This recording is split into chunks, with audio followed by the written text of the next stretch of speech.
हे माता लक्ष्मी, आपकी इस वीडियो को जो भी पूरा देखें, उसकी सारी मनोकामनाएं पूरी कर देना, उसकी झोली खुशियों से भर देना। मित्रों, किस पाप के कारण महिला समय से पहले ही विधवा हो जाती है? मित्रों, भगवान विष्णु और माता लक्ष्मी क्षीर सागर में शेष नाग की शैया पर बैठे हुए थे। तब माता लक्ष्मी के मन में जिज्ञासा हुई और उन्होंने भगवान विष्णु से प्रश्न किया, हे प्रभु, किस कारण से एक महिला समय से पहले विधवा होती है? ऐसा वह कौन सा पाप है जो एक पतिव्रता नारी को भी विधवा बना डालता है? क्या महिला के विधवा होने के संकेत पहले से मिलते हैं? तथा महिला का वह कौन सा अंग है जिससे यह पता चलता है कि महिला विधवा होगी या नहीं? इस प्रकार से प्रश्न पूछने पर भगवान विष्णु कहते हैं, हे प्रिय, तुमने उचित ही प्रश्न किया है। यह सत्य है कि कुछ महिलाओं के भाग्य में जल्दी विधवा होना लिखा हुआ होता है, चाहे वह पतिव्रता ही क्यों ना हो, किंतु एक पाप के कारण महिला विधवा बनती है और महिला के शरीर का एक अंग उसके विधवा होने का संकेत भी देता है। भगवान विष्णु कहते हैं, हे देवी, तुम्हें इस परम गोपनीय सत्य को बताने से पहले मैं तुम्हें एक कथा सुनाता हूँ। इस कथा में तुम्हें तुम्हारे सभी प्रश्नों के उत्तर मिल जाएंगे, इसीलिए तुम इस कथा को ध्यान से सुनना। मित्रों, भगवान विष्णु ने माता लक्ष्मी को एक अत्यंत सुंदर कथा सुनाई है। इस कथा के माध्यम से भगवान ने समस्त मानव जाति के कल्याण के लिए कई महत्वपूर्ण उपदेश दिए हैं। इसीलिए आप इस कथा को पूरा जरूर सुने। इस कथा को आधा अधूरा सुनना पाप माना जाता है, तो चलिए शुरू करते हैं। मित्रों, एक समय की बात है, मध्य देश में एक अत्यंत धनवान सेठ रहा करता था। उसका एक पुत्र और 3 पुत्रियां थीं। उसकी तीनों पुत्रियों का विवाह अच्छे और धनवान घराने में हो गया था, किंतु सेठ की एक पुत्री को दुर्भाग्य का सामना करना पड़ा। उसकी एक पुत्री विवाह के कुछ ही वर्षों के बाद विधवा हो गई और अत्यंत दुख में जीवन बिताने लगी। उस विधवा महिला का नाम सावित्री था। सावित्री अत्यंत सुंदर, गुणवान और पतिव्रता नारी थी, किंतु उसके भाग्य में जो अशुभ लिखा हुआ था वही उसके साथ घटित हो गया। सावित्री के पति ने विवाह के समय केवल सावित्री का सुंदर रूप और उसके पिता की धन संपत्ति देखी, जिससे उसे भी जल्दी ही शरीर का त्याग करना पड़ा। बचपन से ही सावित्री के शरीर के अंगों पर उसके विधवा होने के लक्षण दिखाई दे रहे थे, लेकिन किसी ने उस पर ध्यान नहीं दिया था। सावित्री के पिछले जन्म के कर्मों के कारण उसे इस जन्म में विधवा होना पड़ा था। भगवान विष्णु कहते हैं, हे देवी, अब मैं तुम्हें सावित्री के पूर्व जन्म की कहानी सुनाता हूँ, उसे तुम ध्यान से सुनो। सावित्री का पिछले जन्म में एक ब्राह्मण के घर पर जन्म हुआ था। उसका नाम था गायत्री। वह ब्राह्मण राजा को अत्यंत प्रिय था, जिस कारण से ब्राह्मण का घर धन धान्य से भरा हुआ था। उसके पास बहुत सारी धन संपत्ति थी, जिससे ब्राह्मण बहुत ही उन्मत्त और गर्विष्ठ बन गया था। वह ब्राह्मण अपनी पुत्री गायत्री से बहुत प्रेम करता था, क्योंकि वह उसकी इकलौती पुत्री थी। गायत्री बहुत ही सुंदर थी और पिता के लाड़ प्यार से वह भी बिगड़ चुकी। उसके पिता उसकी इच्छा को पूर्ण करते थे, उसे कभी किसी चीज की कमी नहीं पड़ने दी। गायत्री ने अपने जीवन में कभी दुख नहीं देखा था और उसे अपनी सुंदरता पर भी अत्यधिक घमंड था। फिर जब गायत्री विवाह करने के लायक हुई तो उसके पिता ने उसका विवाह करने का सोचा, लेकिन उसकी एक शर्त थी कि जो भी गायत्री से विवाह करेगा वह उसके साथ उसके पिता के घर में रहेगा, अर्थात घर जमाई बनकर रहेगा। ब्राह्मण ने अपने सभी रिश्तेदारों को यह बात बता दी और चारों तरफ यह बात फैल गई। कई विद्वान और ज्ञानी पंडित गायत्री के घर पर उसे देखने के लिए आ गए, लेकिन गायत्री ने किसी को भी पसंद नहीं किया। गायत्री ने कई विद्वान ब्राह्मणों को अपमानित करके घर से बाहर निकाल दिया। फिर एक दिन एक अत्यंत सुंदर ब्राह्मण भिक्षा मांगने के लिए गायत्री के घर पर आया, जिसे देखकर गायत्री उस पर मोहित हो गई और अपने पिता से कहने लगी कि वह उसी भिखारी ब्राह्मण से विवाह करेगी। यह सुनकर गायत्री के पिता ने भी उस भिक्षुक ब्राह्मण को गायत्री से विवाह करने के लिए पूछा, तो उस भिक्षुक ब्राह्मण ने भी हाँ कर दिया और फिर गायत्री और उस ब्राह्मण का विवाह संपन्न हुआ। गायत्री विवाह के समय बहुत प्रसन्न थी, उसे उसका मनपसंद जोड़ीदार मिल चुका था। विवाह के बाद कुछ दिनों तक गायत्री अपने पति के साथ बड़े प्रेम से रहने लगी और उसकी सेवा करने लगी, लेकिन कुछ ही दिन बीतने के बाद गायत्री ने अपना असली रंग दिखाना शुरू कर दिया। गायत्री अपने पति को नौकर की तरह समझने लगी, उसकी आज्ञा का पालन करने की जगह पर उसे ही आज्ञा देने लगी। गायत्री अपने पति को भी उसके नाम से बुलाने लगी, खुद अपने पति के पैर दबाना छोड़कर अपने पति से ही खुद के पैर दबवाने लगी। गायत्री स्वेच्छाचारी थी, वह पति को बिना बताए ही घर से बाहर चली जाती, कभी पति की कोई बात नहीं मानती थी, पति से पहले ही भोजन करती थी, किसी भी धार्मिक कार्य में पति के साथ नहीं बैठती थी और अकेले ही मौज करती। अपनी पत्नी के ऐसे व्यवहार को देखकर गायत्री का पति बहुत दुखी रहने लगा। उसने गायत्री को बहुत समझाने की कोशिश की, लेकिन वह कभी नहीं मानी। गायत्री अपनी ही मनमानी करती रहती। गायत्री की माता ने भी उसे समझाने का प्रयास किया कि महिला को अपने पति के साथ ऐसा व्यवहार नहीं करना चाहिए, लेकिन गायत्री अपनी माता की बात कभी नहीं मानती थी और वह जानबूझकर अपने पति को अपमानित करती रहती। दिन रात पति की बुराई करना, उसे अपशब्द कहना, उसका नाम लेकर बुलाना आदि प्रकार के कार्य वह रोज करती। गायत्री का पति भी उससे बहुत परेशान हो गया था।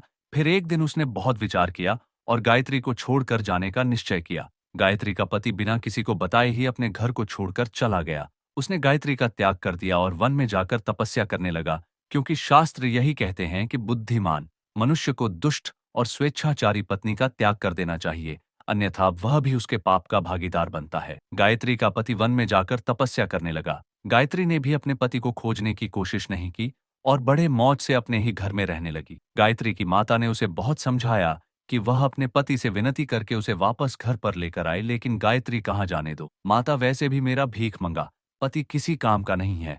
उससे विवाह करके मैंने उस पर उपकार ही किया था, लेकिन वह मूर्ख मुझे ही छोड़कर चला गया है। ऐसे मूर्ख पति के साथ रहने से अच्छा है मैं अकेली ही रह लूं। मैं इतनी सुंदर हूं कि कोई भी पुरुष मुझसे विवाह कर लेगा।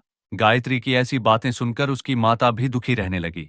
उधर गायत्री का पति ध्यान मग्न होकर तपस्या करने लगा और सांसारिक बंधनों से मुक्त होकर ईश्वर की भक्ति में लगा रहा।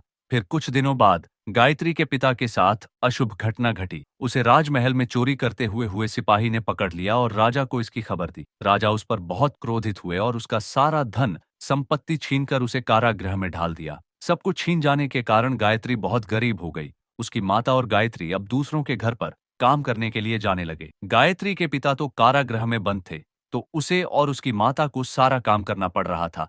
तब गायत्री को अकेलापन सताने लगा। घर में कोई पुरुष नहीं था, इसीलिए उनकी सहायता के लिए भी कोई नहीं था। अब गायत्री को अपने पति की याद आने लगी, लेकिन गायत्री का पति तो वन में सन्यासी बनकर बैठा था। फिर गायत्री अपने पति को ढूंढने के लिए वन में चली गई, लेकिन उसे उसका पति कहीं पर भी नहीं मिला। वह वन में हर तरफ घूमने लगी, लेकिन उसे उसका पति नहीं मिला। फिर वह एक जगह पर विश्राम करने बैठी तो अचानक उस स्थान पर एक शेर आ गया और उसने गायत्री पर हमला कर दिया और उसी क्षण गायत्री के प्राण चले गए। मृत्यु के बाद दो यमदूत गायत्री को घसीटते हुए यमलोक ले गए। यमलोक में जब गायत्री यमराज के सामने जा पहुंची तो यमराज ने उसके पाप और पुण्य का मूल्यांकन किया।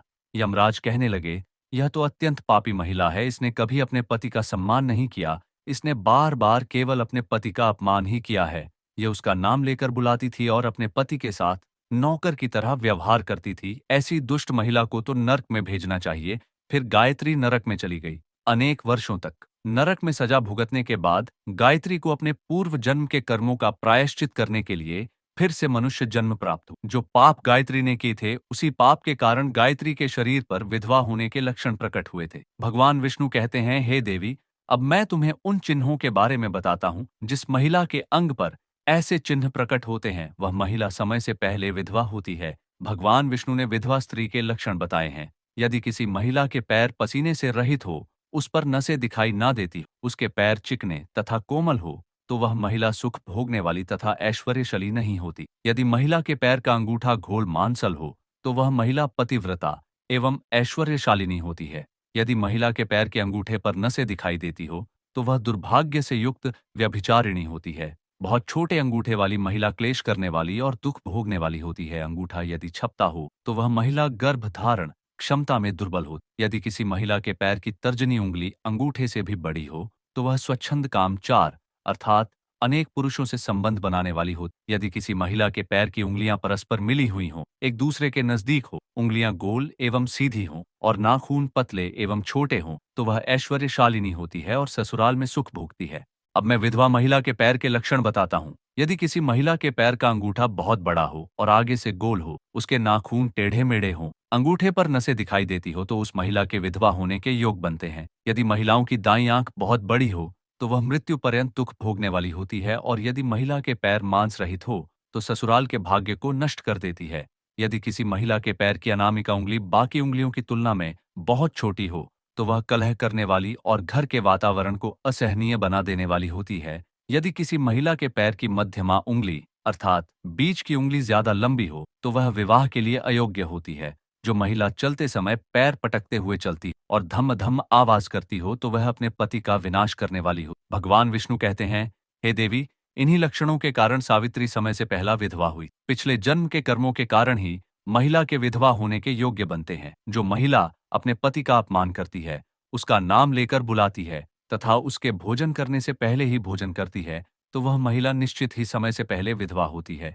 एक पतिव्रता महिला कभी पति का अपमान नहीं करती, कभी उसे नाम लेकर नहीं बुलाती और सदैव पति से एकनिष्ठ रहकर उसकी इच्छा के अनुसार चलती। उस महिला की कभी दुर्गति नहीं होती और वह मृत्यु के पश्चात मरण लोक को प्राप्त करती है। तो मित्रों, इस प्रकार से भगवान विष्णु ने माता लक्ष्मी को अत्यंत महत्वपूर्ण कथा सुनाई है। उम्मीद है आपको यह जानकारी अच्छी लगी होगी। वीडियो को लाइक जरूर करें और कमेंट में जय श्री हरि विष्णु और जय माता लक्ष्मी जरूर